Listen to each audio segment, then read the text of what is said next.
Welcome back, guys. Hopefully you're doing well. Hopefully you digested chapter 3 and 4, the previous stuff, and it sunk in and started to bear some roots in your psyche.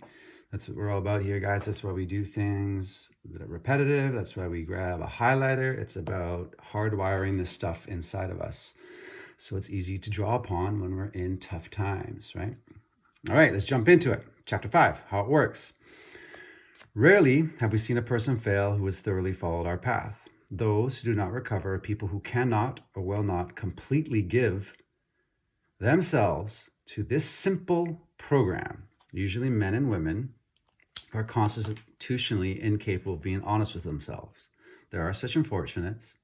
They are not at fault. They seem to have been born that way. They are naturally incapable of grasping and developing a manner of living which demands rigorous honesty. So what are we doing here, guys? It's a manner of living which demands rigorous honesty if you are to succeed in whatever habit that you are trying to kick. You need to reveal all the crazy inside of you. And it's all good. We all have crazy inside of us. We all have things that we are ashamed of. Get rid of it. Bring some light to it. This program for it to stick demands rigorous honesty. All right, back to it. Their chances are less than average. There are those too who suffer from grave emotional and mental disorders, but many of them do recover if they have the capacity, once again, guys, to have the capacity to be honest. Our stories disclose in a general way what we used to be like, what happened, and what we are like now. If you have decided you want what we have and are willing to go to any length to get it, then you're ready to take certain steps. And some of these we balked. We thought we can find an easier, softer way, but we could not. With all the earnestness at our command, we beg of you to be fearless and thorough from the very start. Some of us have tried to hold on to our old ideas, and the result was nil until we let go absolutely. Get rid of the old ideas. Get rid of them, guys. Have a place where you can sustain your disbelief in whatever spiritual program of action that is put in front of you. But especially when it comes to the 12 steps, guys, we need you to let go of all of the things that you've tried in the past, all of your judgments. Get rid of them. Remember that we deal with remember that we deal with alcohol. Cunning, baffling, powerful. Without help, it is too much for us. But there is one who has all power. That one is God. May you find him now.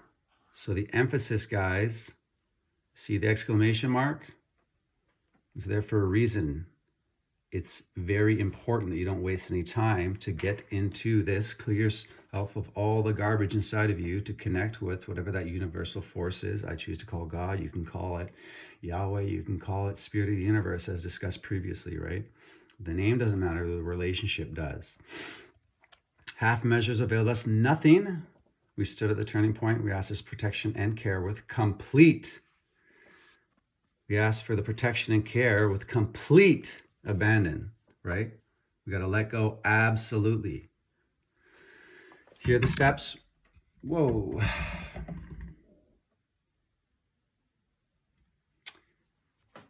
Here are the steps we took, which are suggested as a program of recovery.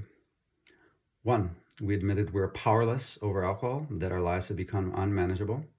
2, came to believe that a power greater than ourselves could restore us to sanity. And the inverse, I guess you might want to say, is that you might admit that you have been slightly insane and need help to correct your thinking. I sure did. I often do still. And that's why I keep on going back to getting help from so many different people, right? Not only just the literature in here. 3, made a decision to turn our will and our lives over to the care, right? Care, not punishment of God, care of God as we understood him. Made a searching and fearless moral inventory of ourselves. 5, admitted to God, to ourselves, and to another human being the exact nature of our wrongs. This form of confession, you might want to say. Very powerful. 6, we're entirely ready to have God remove all these defects of character, right? And you'll find yourself, you and God are going to be working in unison, right? You're going to be aligning yourself to create new trains of thoughts and beliefs. 7, humbly asked him to remove our shortcomings. 8, made a list of all persons we had harmed and became willing to make amends to them all. No shortcomings, guys. Amends to them all. Even the ones you would love to see hit by a car. These people too. 9, made direct amends to such people wherever possible, except when to do so would injure them or others. 10, continue to take personal inventory when we're wrong, promptly. When I'm wrong, what do I have to do? I got to promptly admit that I'm wrong and correct it. 11, sought through prayer and meditation to improve our conscious contact with God as we understood Him, praying only for knowledge of His will for us and the power to carry that out. So when you're having prayers at night, right, it's thy will, not mine, be done. What does God want for my life? Not, oh my God, I really need this money so I can take this girl on a date. Oh my God, I've been hurting so bad. I really need X, Y, and Z. I really need this new Rolex. Oh my God, I can't wait to go to Barbados. It's just going to make me feel so much better. All these crazy thoughts. No, it's whatever God's will is. 12, having had a spiritual awakening as a result of these steps, we tried to carry this message to alcoholics and to practice these principles in all our affairs. So guys, check it out. Having had a spiritual awakening as a result of these steps. So you can imply that if you do these steps more than once, chances are you're going to have a spiritual awakening again. And that has been my experience, right? If I continue to put these in motion, my spirit, right? How's your spirit today? How are you feeling? What's your mood? My spirit is going to be changed. And that has been my experience, as well as millions of other people who are practicing their own spiritual devotional practice, whether it be 12 steps or not. It's a practice. There's action. You're putting effort into something. Many of us exclaimed, "What an order! I can't go through with it." Do not be discouraged. No one among us has been able to maintain anything like perfect adherence to these principles. Remember, guys, no shame, no guilt found here. We are not saints. The point is that we're willing to grow along spiritual lines. The principles we have set down are guides to progress. We claim spiritual progress rather than spiritual perfection. Our description of the alcoholic, chapter 2, the agnostic, and our personal adventures before and after make clear 3 pertinent ideas. A, that we are alcoholic and could not manage our own lives. B, that probably no human power could have relieved our alcoholism. C, that God could and would if He were sought. Seeking, guys, that's the important part here. Constantly in that place of flexing that seeking muscle.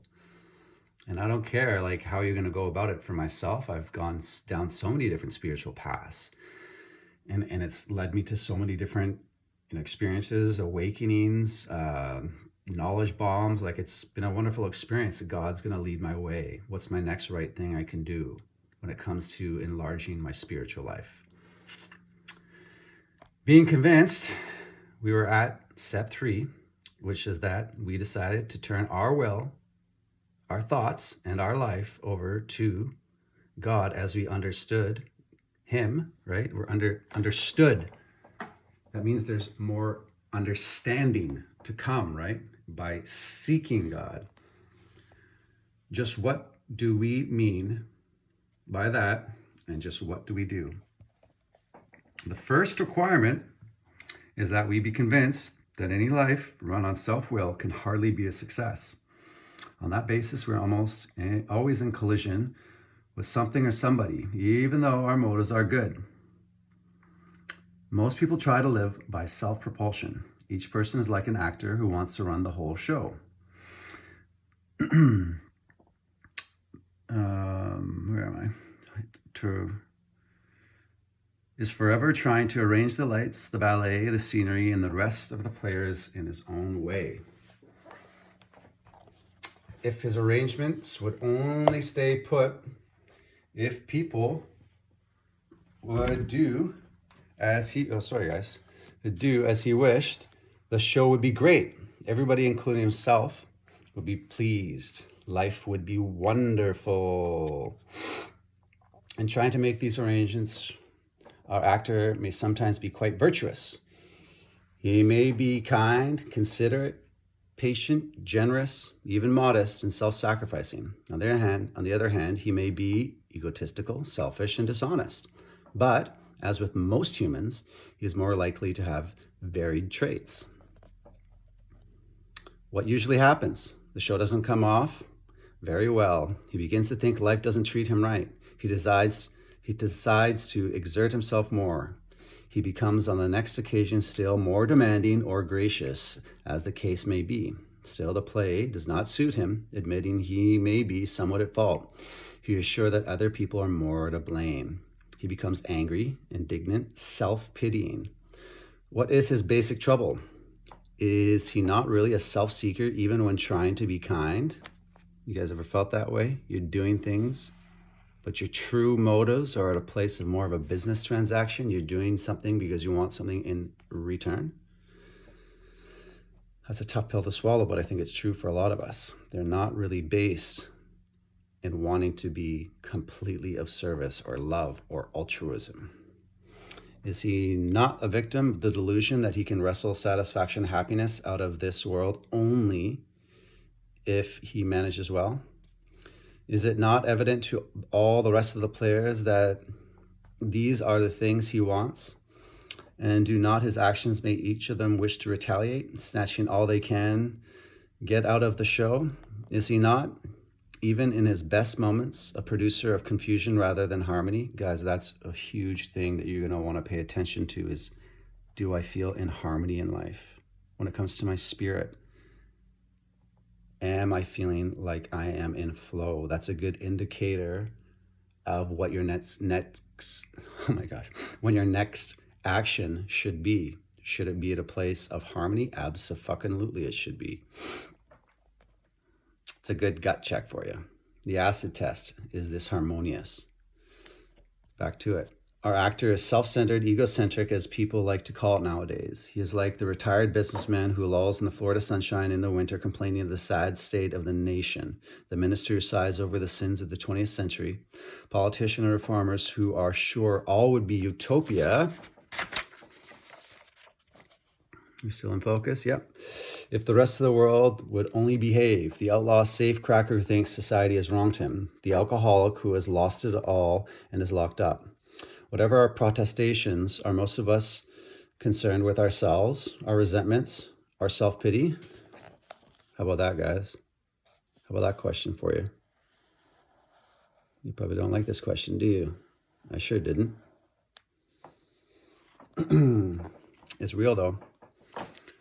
Back to it. Selfishness, self-centeredness. That we think is the root of our troubles. How about this, guys? You ever felt this way? Driven by 100 forms of fear, self-delusion, self-seeking, and self-pitying. We step on the toes of our fellows and they retaliate. Sometimes they hurt us, seeming without provocation, but we invariably find that at some point in the past, we had made decisions based on, guess what, guys? Guess what decisions we made based on? Self, which later placed us in a position to be hurt. So our troubles, we think, are basically of our own making. They arise out of ourselves, and the alcoholic is the extreme example of self-will run riot, though he usually doesn't think so. What do you think, guys? Does that sit with you? Self-will run riot, usually doesn't think so. What do you think? Can you relate to that feeling? Train of thought, trying to force everything in life? I sure can. Above everything, we alcoholics must, remember guys, that I said before, always look out for the areas where it says must. We must be rid of this selfishness. We must, guess what, guys? What happens? We overdose, we die, or people that don't, they kill themselves. You'll hear about that often. Where did this come from? Well, it came from untreated pain, untreated terrible trains of thought and thinking, spiritual disharmony. It all needs to be addressed, guys. It all comes back to that connection with others and God. God makes that possible. And there often seems to be no way of entirely getting rid of self without his aid. Many of us had moral and philosophical convictions galore, but we could not live up to them even though we would have liked to. Neither could we have reduced our self-centeredness by much by wishing or trying on our own power. We had to have God's help. This is the how and why of it. First of all, we had to quit. Oof. All you demigods out there, how about that? You got to quit playing God. Why? Sure didn't work. Next, we decided that hereafter, in this drama of life, God was going to be our director. He is the principal. We are his agents. He is the father. We are his children. Basically, he is your boss and you're the employee. Another way to look at it. Most good ideas are simple. And this concept, guess what it was, guys? It was the keystone of the new and triumphant arch through which we pass to what? I don't know about you guys, but this is something I'm really concerned about. Freedom. That's what I want. When we sincerely took such a position, all sorts of remarkable things followed. We had a new employer, being all-powerful. He provided what we needed. If we kept close to him and performed his work well, right? What's his work, guys? We got to keep doing his work. Harmonious actions, harmonious trains of thought, love. Is my decision based out of fear or love? These are the questions you need to have running through your mind all the time as you're going throughout the day. And if they're not, then you go back to a place of talking to somebody, get a shift of perspective, praying, asking for guidance. God, give me the right thoughts. Give me the right individuals who can help me deal with this. Whatever the prayer may be, it's about recognizing that you're in a place of needing outside influence to help you. It's not a weakness, it's a strength. It's humble, right? Back to it. Established on such a footing, we became less and less interested in ourselves, our little plans and designs. More and more we became interested in seeing what we could contribute to life. As we felt new power flow in, as we enjoyed peace of mind, as we discovered we could face life successfully, as we became conscious of his presence, we began to lose our fear of today, tomorrow, and hereafter. We were reborn. Any people who are following the cross, you understand about the idea of being reborn spiritually.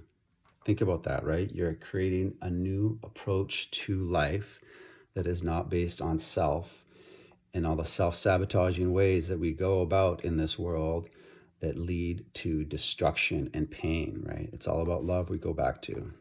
We're now at step 3. Many of us said to our Maker as we understood him, God, I offer myself to thee to build with me and to do with me as thou wilt. Relieve me of the bondage of self, that I may better do thy will. Take away my difficulties, that victory over them may bear witness to those that would help of thy power, thy love, and thy way of life. May I do thy will always. Okay, guys, so this, that I'm highlighting right here for you, is called, what is commonly called is the step 3 prayer. Now, often is recommended to do this on your knees with your sponsor or spiritual advisor, friend, whatever you want to call it. But I have a question for you. After somebody says a prayer, what do they usually say? They say amen. Do you see amen anywhere at the end of this? I would beg the question and ask yourself, is this a prayer or is it possibly something greater? I was told that it was a contract. I had to sign it. I had dated. I had it witnessed. It's a transaction here. I'm giving myself to God, right? For God to do what he wants with me. Help me, God, get rid of my crazy thinking, thoughts, and pain so that I can clear that all out.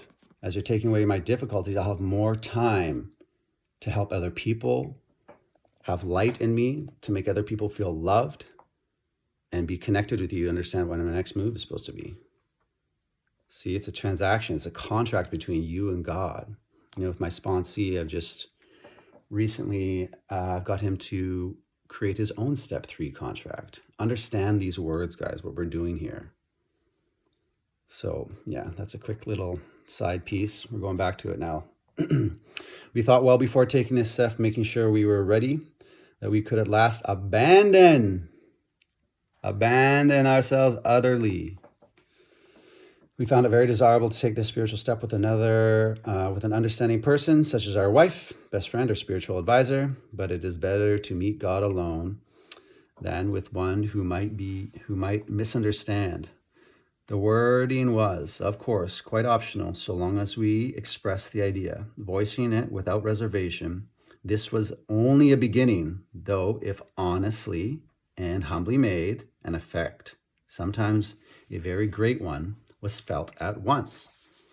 We launched out on a course of vigorous action. Effort is going to be needed now, guys. Start your engines, in other words. The first step of which is a personal house cleaning, which many of us had never attempted. Though our decision was a vital and crucial step, it could have little permanent effect unless at once followed by strenuous effort to face and to be rid of the things in ourselves which had been blocking us. Please, please, please get this tattooed on yourself, guys. Though our decision, which you just went through, was crucial, it could have little permanent effect unless at once it was followed by a strenuous effort to face and to be rid of the things in ourselves which had been blocking us. Right? Liquor was just a symptom, guys. We had other pain and issues that needed to be addressed. We had other degrees of thought that needed to be challenged. They were not serving us. Back to it. Therefore, we started upon a personal inventory. This was step 4. A business which takes no regular inventory usually goes broke. Taking a commercial inventory is a fact. What are we doing here, guys? We're doing a fact-finding and a fact-facing experience, fact-facing process, fact-facing new way of life, right? We want to get rid of emotions. We want to understand, what did I do? What did they do? How can I correct this going forward or correct the past? It is an effort to discover the truth about the stock in trade. One object is to disclose damaged or unsaleable goods, to get rid of them promptly and without regret. If the owner of the business is to be successful, he cannot fool himself about values. We did exactly the same thing with our lives. We took stock honestly. We took stock honestly. We took stock honestly. Fact finding, fact facing. It may be ugly, but it is a fact. It's all good though. First, we searched out the flaws in our makeup which caused our failure. Being convinced that self manifested in various ways was what had defeated us, we considered its common manifestations. Resentment is the number one offender, destroys more alcoholics than anything else. From it stem all forms of spiritual dis-ease, for we have been not only mentally and physically ill, we have been spiritually sick. Guys, forget what you think. You are probably much more sick than you think you are. And that's okay, guys, because there is a solution. And I promise you, I have been in that blind spot myself many a year. Often I get through 1 year in recovery and I look back and I think, how my fuck, I was so sick last year, but I didn't know. I didn't see it, guys. So comfortable in the gross attitudes or ways of thinking. So just trust that more is going to be revealed to you too, right? Your healing, your molding is going to come on your time, not on mine, right? It's not up to me. It's up to you and your relationship with God. Back to it. When the spiritual maladies overcome, we straighten out mentally and physically, right? Spirit first. In dealing with resentments, we set them on paper. We listed people, institutions, or principles with whom we were angry. We asked ourselves why we were angry. In most cases, it was found that our self-esteem, our pocketbooks, our ambition, our personal relationships, including sex, were hurt or threatened. So we were sore. We were burnt up.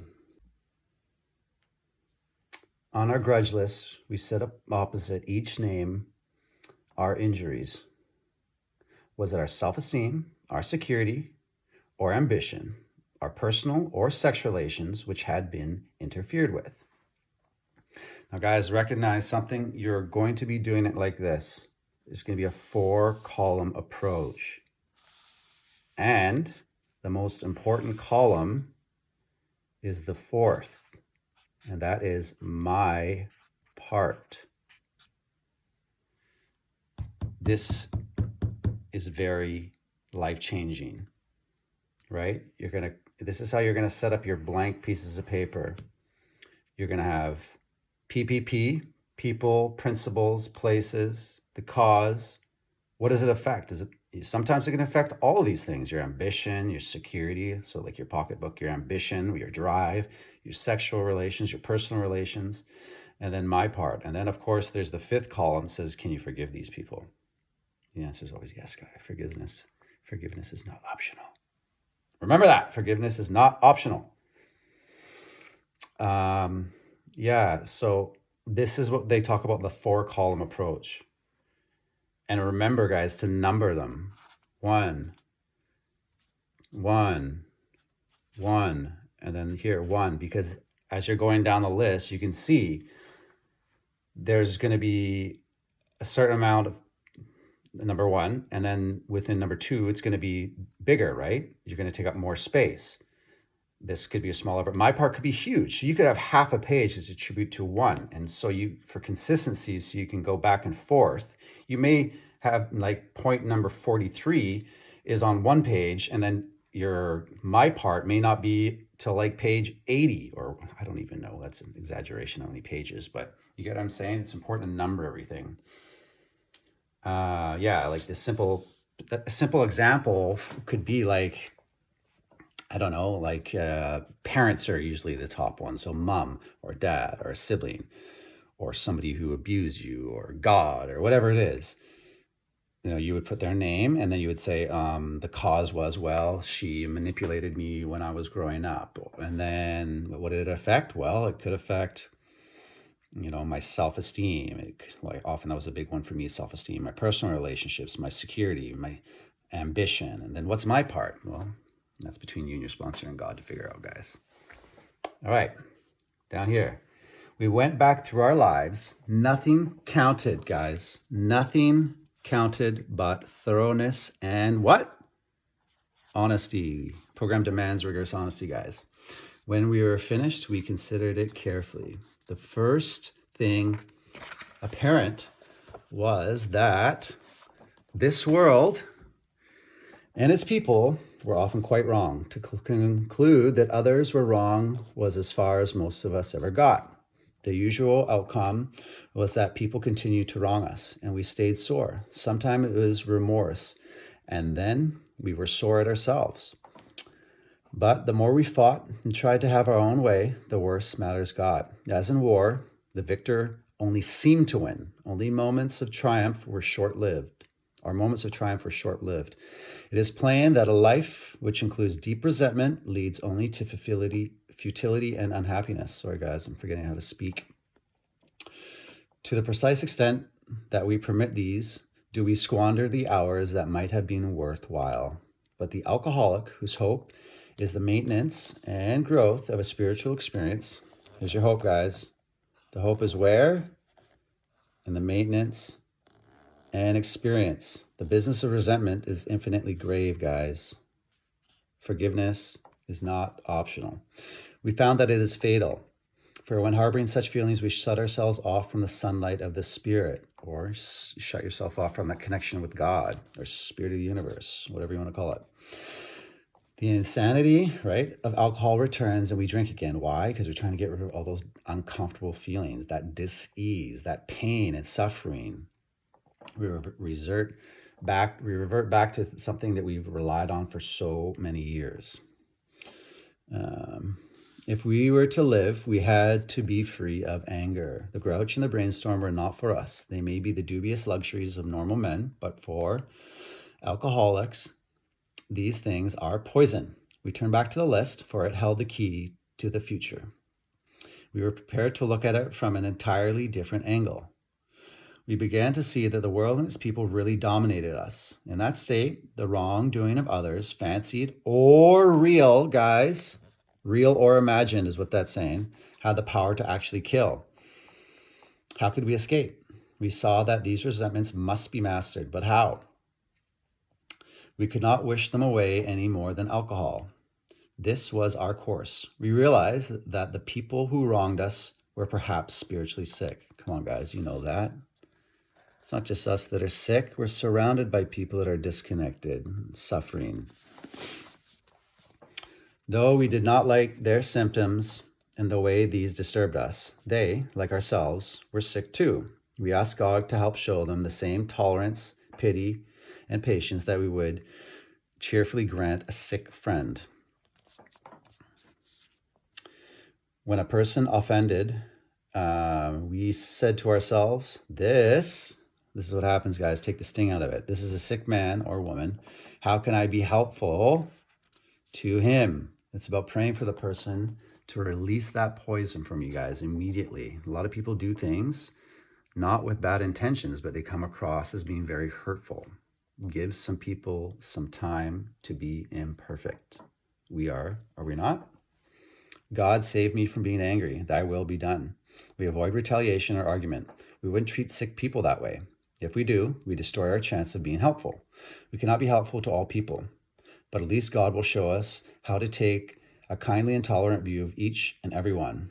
Referring to the list again, putting out of our minds the wrongs of others had done, we resolutely looked for our own mistakes. Where have we been selfish, dishonest, self-seeking, and frightened? Though a situation had not been entirely our fault, we tried to disregard the other person involved entirely.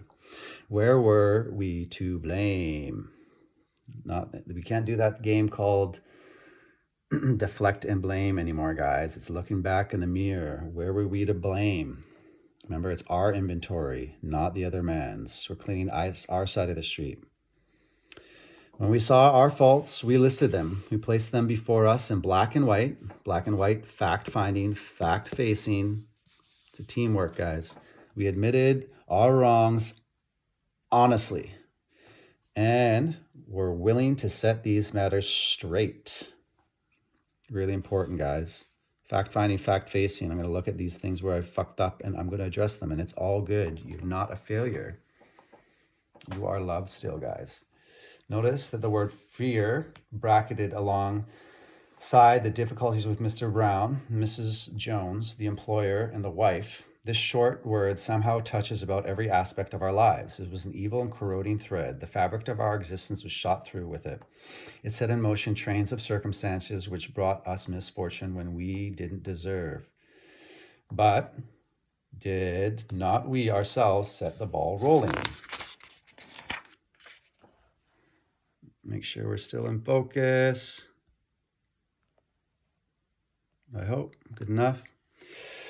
We think fear ought to be classed with stealing. It seems to cause more trouble.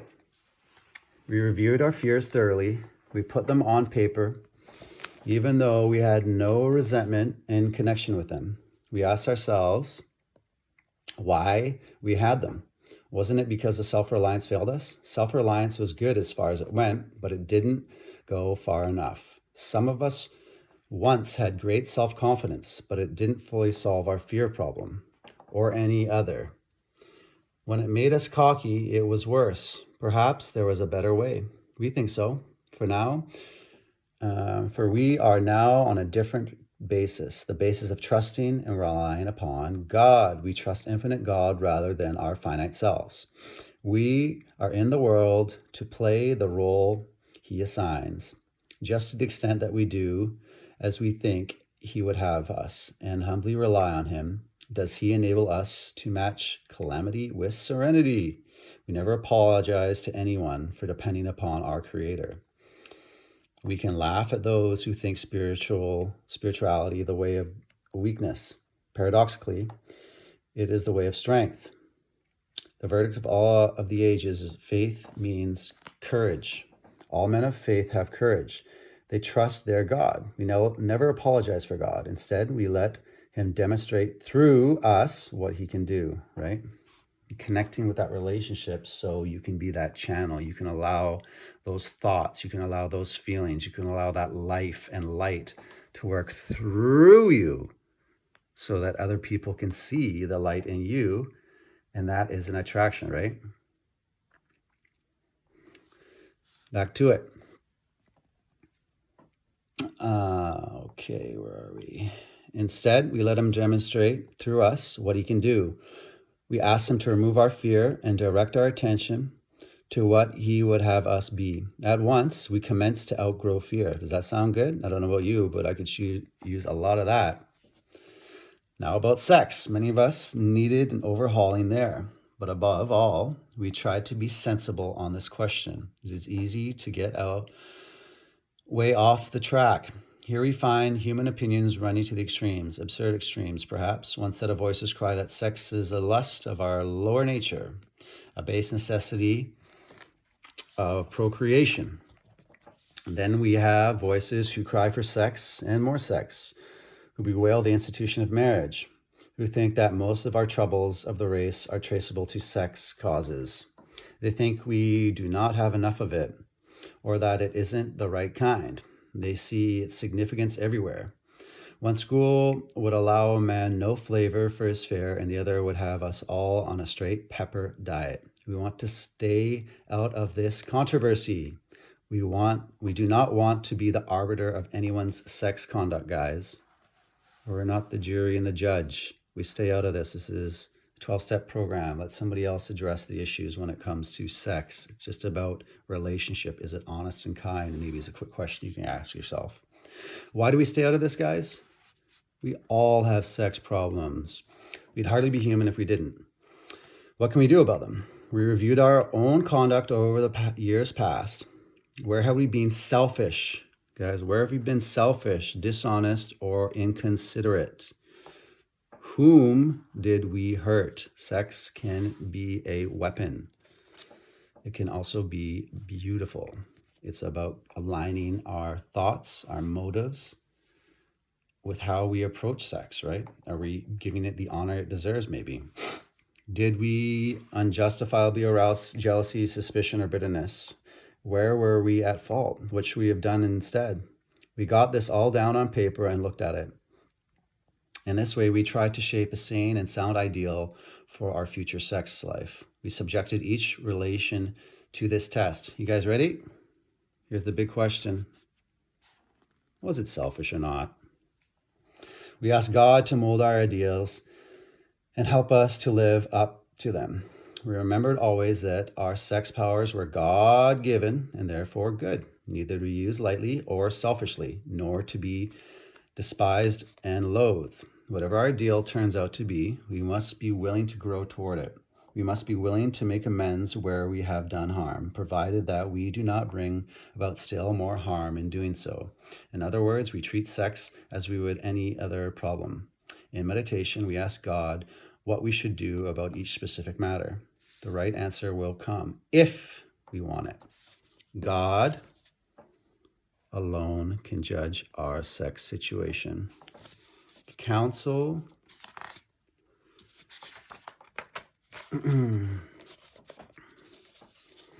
Counsel with persons is often desirable, but we let God be the final judge. We realize that some people are as fanatical about sex as others are loose. We avoid hysterical thinking or advice. Suppose we fall short of the chosen ideal and stumble.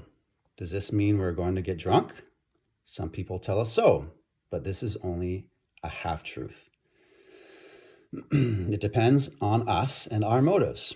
If we are sorry for what we have done and have the honest desire to let God take us to better things, we believe we will be forgiven and will have learned our lesson. If we are not sorry and our conduct continues to harm others, we are quite sure to drink. We are not theorizing. These are the facts out of our experience.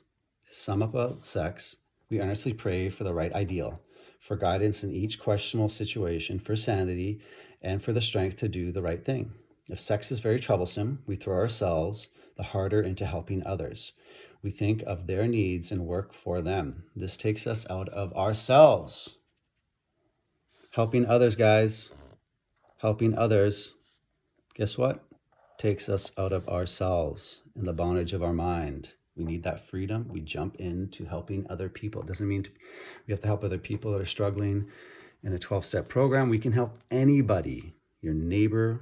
You can open the door for a stranger. You can smile at somebody you're walking down the street. You can give somebody $100. Like, there's so many different ways of spreading love in this world. It quiets the imperious urge. When to yield would mean heartache. If we have been thorough about our personal inventory, we have written down a lot. We have listed and analyzed our resentments. We have begun to comprehend their futility and fatality. We have commenced to see their terrible destructiveness. We have begun to learn tolerance, patience, and goodwill toward all men, even our enemies, guys. For we look on them as sick people. We have begun to learn love, tolerance too, and patience, and goodwill toward all men, even our enemies. For we look on them as sick people with love, guys. We have listed the people we have hurt by our conduct and are willing to straighten out our past if we can. In this book, you read again and again that faith, what did faith do? Did for us what we could not do for ourselves. We hope you're convinced that God can remove whatever self-will has blocked you off from him. If you have already made a decision and an inventory of your grosser handicaps, you made a good beginning. That being so, you have swallowed and digested some big chunks of truth about yourself, guys. So did we learn? What's the big word to take away from here? Honesty. Please, if you want a shot at this, creating new behavior changes, it's digging into the ugliest truths about yourself and revealing them. Healing, moving forward. You guys are loved. Thank you for digesting this with me again. Going over this stuff. Don't forget to like and press the subscribe button. Thank you so much for your time and your love. I wish you guys a wonderful afternoon or morning, whenever you're watching this. God bless. Bye.